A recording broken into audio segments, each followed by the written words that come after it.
Logistique et transport. Aujourd'hui, nous allons nous adresser à tous qui ont fait une formation ou qui sont en train de faire une formation en logistique et transport. Alors, pour votre plan de carrière, moi, je vais essentiellement vous dire que d'abord, dans un département logistique et transport, nous avons 5 grandes divisions. Vous devez déjà connaître ces divisions-là pour vous permettre de pouvoir, de façon horizontale, faire vos migrations. Mais après ça aussi, il y a la croissance et la migration de façon horizontale que vous devez faire à travers les niveaux hiérarchiques que vous devez connaître. Dans un département logistique, essentiellement, si l'entreprise ou la structure est assez grande, vous allez trouver un directeur du département. Donc, ce directeur-là peut être considéré comme un manager ou peut-être il peut avoir un suppléant qui est le manager.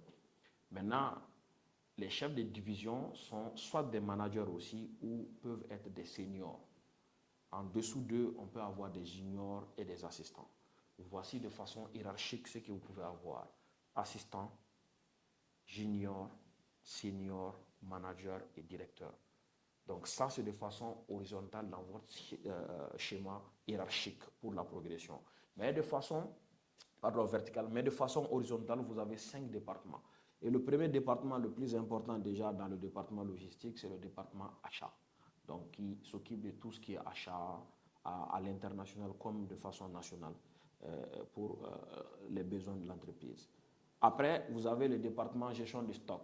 Donc, il y a les entrepôts déjà, si vous n'en avez pas, si vous en avez, si vous n'en avez pas, leur location, tout ce qui concerne les stocks, la gestion, il y a un département ou une division dans ce département qui est dédié spécifiquement à ça.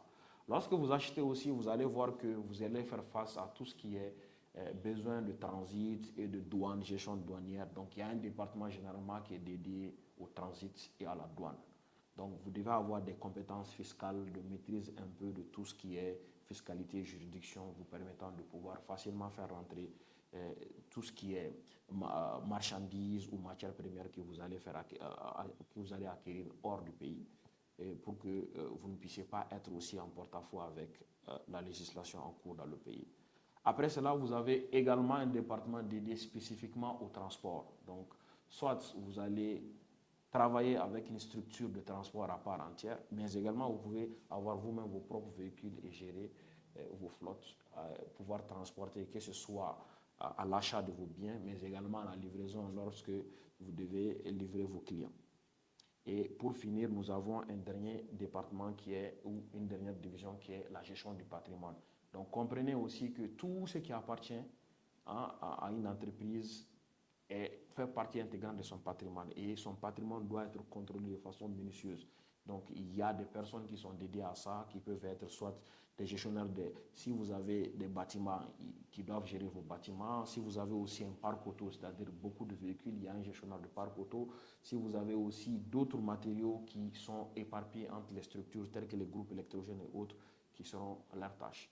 Alors, je suis Isiaka Omar Sissé, je suis le manager associé du cabinet de performance. Si cette vidéo vous a plu, n'hésitez pas à liker, à me donner votre avis en commentaire, mais également à partager pour qu'on puisse toucher le maximum de personnes. Si vous êtes là pour la première fois, n'hésitez pas à vous abonner. Merci, à la prochaine.